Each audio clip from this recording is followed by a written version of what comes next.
قرآني نبض حياتي، قرآني طهر ذاتي، قرآني عصمة أمري، قرآني طوق نجاتي.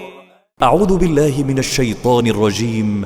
بسم الله الرحمن الرحيم. بلى من كسب سيئة وأحاطت به خطيئته فأولئك أصحاب النار هم فيها خالدون. آج کے لیکچر میں ہم انشاءاللہ تعالیٰ سورۃ البقرہ کی آیت نمبر 81 کو گرامیٹیکلی انالائز کریں گے. آیت کی تلاوت ابھی آپ نے سنی اور آیت لکھی ہوئی آپ کو اسکرین پہ نظر آ رہی ہے. تو چلتے ہیں اس آیت میں استعمال ہونے والے پہلے جملے کی طرف. پہلا جملہ آپ دیکھ رہے ہیں کہ پہلی لائن میں مکمل آپ کے سامنے موجود ہے، اور اس جملے میں جو الفاظ استعمال ہوئے ہیں ان میں 4 الفاظ آپ کو سرخ رنگ میں نظر آ رہے ہیں، اور سرخ رنگ میں استعمال ہونے والے الفاظ جو ہیں وہ حروف ہیں، اور سبز رنگ میں افعال ہیں جو کہ 2 کی تعداد میں ہیں، اور باقی اسماء ہیں. پہلا لفظ جو استعمال ہو رہا ہے وہ ہے بلا، جو کہ ایک حرف ہے، اور یہ پہلی مرتبہ ہمارے سامنے آیا ہے. تو اس پہ ہم تفصیل سے بات کریں گے اور پھر انشاءاللہ تعالیٰ آگے چلیں گے.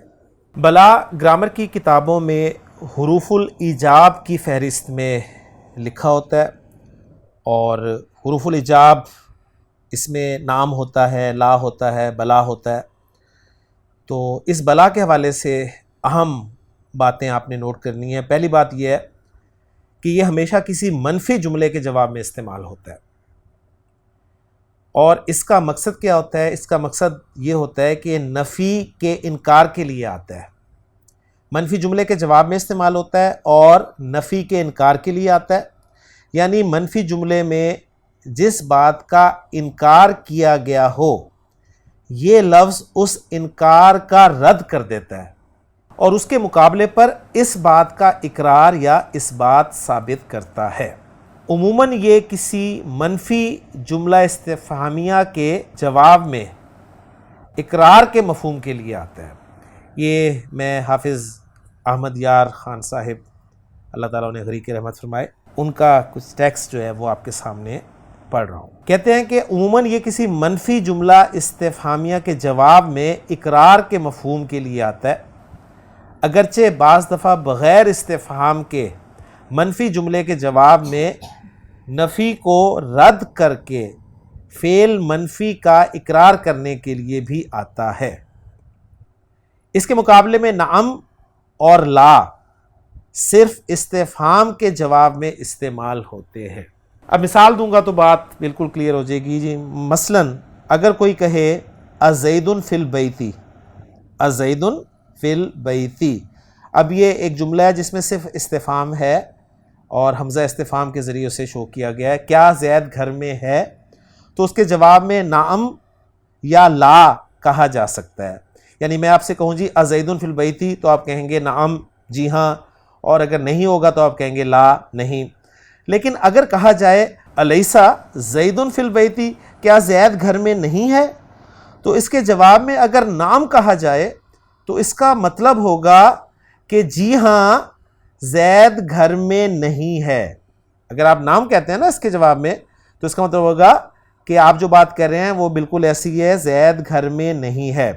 اور اگر اس کے جواب میں بلا کہا جائے، بلا، تو اس کا مطلب ہوگا کہ ہاں زید گھر میں ہی ہے. یعنی اگر آپ کہتے ہیں کہ نام تو اس کے معنی ہوں گے کہ زید گھر میں نہیں ہے، اور اگر آپ کہتے ہیں بلا تو اس کے معنی ہوں گے کیوں نہیں، یعنی زید گھر میں ہی ہے. یہی وجہ ہے کہ اردو میں نام کا ترجمہ تو ہاں سے ہی کیا جاتا ہے، مگر بلا کا ترجمہ کیوں نہیں، ہاں کیوں نہیں سے کیا جاتا ہے. کلیئر ہو گیا؟ اور اگر کوئی آدمی استفہام کے بغیر منفی جملہ لیسا زید فی البیتی کہے، لیسا زید فی البیتی، زید گھر میں نہیں ہے، اور سننے والا کہے بلا، تو اس کا مطلب ہوگا تم غلط کہتے ہو، بلکہ زید گھر میں ہی ہے. کلیئر ہوگی بات؟ اب یہ بلا کا لفظ جو ہے قرآن مجید میں 22 جگہ آیا ہے، اور ان میں سے 10 سے زائد مقامات پر تو یہ استفہام مع نفی کے جواب میں آیا ہے، جیسے سورۃ الاعراف کی بڑی مشہور آیت ہے، اللہ تعالیٰ نے فرمایا کہ الست بربکم، کیا میں تمہارا رب نہیں ہوں؟ تو جواب دیا بلا، کیوں نہیں۔ اور سورۃ البقرہ میں آیت نمبر 260 میں آپ آگے دیکھیں گے جا کے کہ اولم تؤمن، تو اس کا جواب بلا کے ساتھ ہی ہوگا۔ اور باقی تمام جگہوں پر یہ مطلقاً انکار اور نفی کی تردید میں واقع ہوا ہے۔ اور اسی قسم کا ایک یہ مقام بھی ہے جس میں یہ کسی استفہام کے بغیر عبارت پیچھے جو آئی تھی نا کہ لن تمسن النار الا ایاما معدودہ، اس کے رد اور انکار میں آیا ہے۔ اس لیے اس کا ترجمہ کیوں نہیں، ہاں کیوں نہیں کی بجائے اس بات حقیقت کے طور پہ واقعی بات تو یہ ہے کہ، سچ تو یہ ہے کہ، بات یہ ہے کہ، بلکہ اصل یہ ہے کہ کی صورت میں کیا گیا ہے۔ تو یہ میں نے سارا ٹیکسٹ آپ کے سامنے پڑھ دیا، تو بہت اہم انفارمیشن میں سمجھتا ہوں کہ بلا کے حوالے سے آپ کے سامنے آ گئی ہوگی۔ اس کے بعد اگلا لفظ ہے من۔ من جو ہے یہ موصولہ بھی آپ کہہ سکتے ہیں اور اس من کو ہم شرطیہ بھی مان سکتے ہیں۔ تو ترکیب میں پہلے بھی بہت دفعہ کر چکا ہوں آپ کے سامنے، پھر اسے ایک مرتبہ دہرا دوں گا کہ یہ جملہ شرطیہ ایک بنے گا کہ من کسب سیئۃ، یہاں تک ہم اس کو ذرا پہلے انالائز کر لیتے ہیں، ٹھیک ہے۔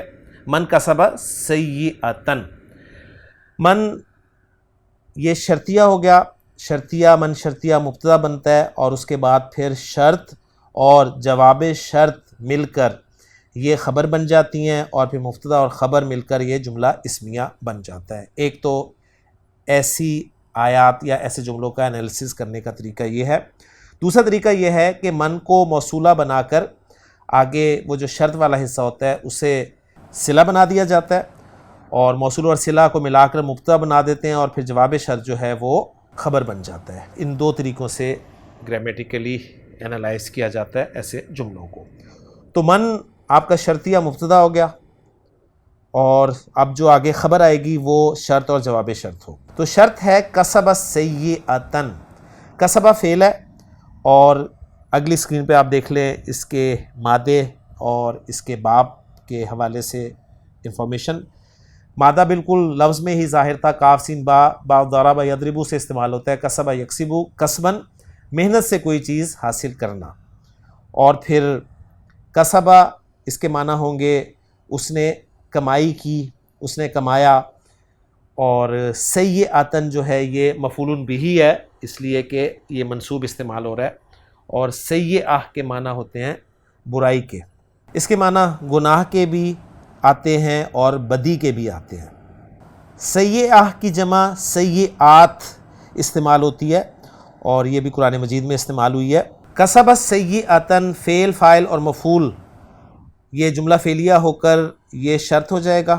اس کے بعد یہ جملہ مزید آگے چل رہا ہے، وَأَحَاطَتْ بِهِ خَطِيئَتُهُ، گویا وہ جو شرط والا جملہ ہے نا وہ معطوف علیہ ہے، اور معطوف آگے آ رہا ہے احاطت بہ خطیئتہ، کلیئر ہو گیا۔ تو واو عاطفہ ہو گیا، احاطت یہ مؤنث کا صیغہ ہے، اور اس کا مادہ بھی آگے دیکھ لیں اسکرین پہ، ہا واو تا باب نصر ینصر سے استعمال ہوتا ہے، حوط یحوط حاط یحوط حفاظت کرنا، دیکھ بھال کرنا، لیکن یہاں پر یہ باب فعال سے استعمال ہوا ہے، احوط یحوط احواطن، یعنی احاط یحیط احاطتن۔ اجوا واوی جب بھی باب فعال میں آتا ہے تو مصدر میں ایک گول تا لگا دی جاتی ہے اینڈ پر، جسے تائے عوض کہا جاتا ہے۔ تو احاطتن میں آپ کو تا جو نظر آ رہی ہے یہ تائے عوض ہے، یعنی اشارہ یشیر اشارتن، اضاف یضیف اضافتن وغیرہ وغیرہ۔ اس کے معنی ہے چاروں طرف سے گھیرنا، احاطہ کرنا، اور سورۃ البقرہ کی بڑی خوبصورت آیت کا ریفرنس دیا ہے کہ ولا یحیطون بشیء من علمہ الا بما شاء، آیت الکرسی کا ایک جملہ آپ کے سامنے ہے۔ تو احاطت جو ہے یہ واحد مؤنث غائب کا صیغہ ہے۔ چوتھا صیغہ ہے، صیغہ نمبر 1 یا 4 ہو تو اس کا فاعل آگے آ سکتا ہے، اگر آگے مرفوع آپ کو نظر آ رہا ہو تو وہ اس کا فاعل ہوگا۔ تو بھی کے بعد آپ دیکھیں خطیئتہ، خطیئتہ جو ہے یہ مضاف ہے، یہ اس کا فاعل ہو جائے گا۔ خطیئہ واحد ہے، خطیئہ کے معنی خطا کے ہیں، گناہ کے ہیں، اور اس کی جمع خطایا آتی ہے جو کہ اکثر دعاؤں میں بہت استعمال ہوا ہے یہ لفظ. تو خطیئتہ جو ہے مضاف مضاف الیہ یہ احاطت کا فاعل ہو گیا، اور بھی جو ہے یہ جار مجرور متعلق ہو گیا احاطت فعل کے. تو احاطت اس مؤنث نے گھیر لیا، چاروں طرف سے گھیر لیا، بھی اس کو. کلیئر ہو گیا؟ یعنی یہ بات جو ہے اس مفعول پر استعمال ہوا ہے، یعنی جس کو گھیرا جائے. تو گویا ہم یوں کہہ سکتے ہیں کہ احاطہ یحیط جو ہے یہ باقی پریپوزیشن کے ساتھ استعمال ہوتا ہے. اس مؤنث نے اس کو گھیر لیا چاروں طرف سے. خطیئتہ، اب وہ جو اس مؤنث کا ترجمہ میں کر رہا ہوں اس کو میں نے ظاہر کر دیا، اس کے گناہ نے اسے چاروں طرف سے گھیر لیا. تو یہ احاطت فعل بھی متعلق اس کے، اور خطیئتہ فاعل احاطت کا. یہ فعل اپنے فاعل اور متعلق سے مل کر جملہ فعلیہ ہو کر معطوف بن گیا. یہ تو معطوف علیہ کسبت سیئۃ اور معطوف احاطت بھی خطیئتہ، یہ جو ہے یہ آپ کا شرط ہو جائے گا، اور پھر آگے جواب شرط آئے گا جو کہ فَأُولَٰئِکَ أَصْحَابُ النَّارِ کی صورت میں آپ کو ملے گا. لیکن میں پہلے یہاں تک ترجمہ کر دوں کہ کسبت سیئۃ، اس نے کوئی برائی کمائی اور اس کو اس کے گناہ نے چاروں طرف سے گھیر لیا. اب جواب شرط آ رہا ہے فَأُولَٰئِکَ أَصْحَابُ النَّارِ. فا یہ جزائیہ کہلائے گا کیونکہ جواب شرط پہ لگا ہوا ہے، اور جواب شرط جملہ اسمیہ ہے تو اس پہ فا لازمی لگتا ہے. اولئکا مبتدا ہے اور خبر آ رہی ہے اصحاب الناری مضاف مضاف الیہ. جملہ اسمیہ جب بھی جواب شرط کے طور پہ آتا ہے تو اس پہ فا لازمی آتی ہے. تو یہ جواب شرط یعنی جزا ہو گیا. شرط اور جزا مل کر یہ خبر بن گئی من شرطیہ کے لیے. من شرطیہ مبتدا ہو گیا اور یہ خبر بن گئی، اور مبتدا اپنی خبر کے ساتھ مل کر جملہ اسمیہ بن گیا. اور نیچے جو میں نے ڈیٹیل دی ہے وہ اس لیے میں نے دی تھی کہ یہ جو ایک لمبے جملے میں مختلف جملے مزید استعمال ہوئے ہیں وہ آپ کے سامنے آ جائیں. تو گویا 1 2 3 اور ٹوٹل 4 جملے یہ بن رہے ہیں. تو کسبت سیئۃ ایک جملہ ہو گیا، احاطت بھی خطیئتہ دوسرا جملہ ہو گیا، اور اولئک اصحاب النار تیسرا جملہ ہو گیا، اور ان سب کو ملا کر پھر ایک جملہ بن گیا. تو گویا یہ 4 جملے اس طرح ہو جاتے ہیں. اس کے بعد دوسرا جملہ جو آ رہا ہے جس پر آیت آپ کی مکمل ہو رہی ہے وہ ہے ہم فیہا خالدون. سمپل سا جملہ ہے جس میں ہم آپ کا مبتدا ہے اور خالدون اس کی خبر ہے. خالدون خا لام دال مادے سے اسم الفاعل خالد اور اس کی جمع خالدون. ہم مبتدا چونکہ جمع ہے تو خبر بھی جمع ہے، اور فیہا جو ہے یہ جار مجرور متعلق ہو گیا خالدون کے اور مقدم ہے خبر پر. تو اس جملے میں ایک حرف تھا اور 3 اسماء استعمال ہوئے تھے. تو جملہ بن گیا جی مبتدا اپنی خبر کے ساتھ مل کر جملہ اسمیہ ہو گیا. وہ اسی میں ہمیشہ رہنے والے ہوں گے. تو یہ اسی میں جو ترجمہ کیا جا رہا ہے یہ فیہا کے مقدم ہونے کی وجہ سے ترجمہ کیا جا رہا ہے. ہم فیہا خالدون اس جملے کی بہت ساری اعرابی پاسبلٹیز ہیں. ایک تو یہ حال بن سکتا ہے، اگر حال بنے گا تو اسے ہم محلاً منصوب کہیں گے.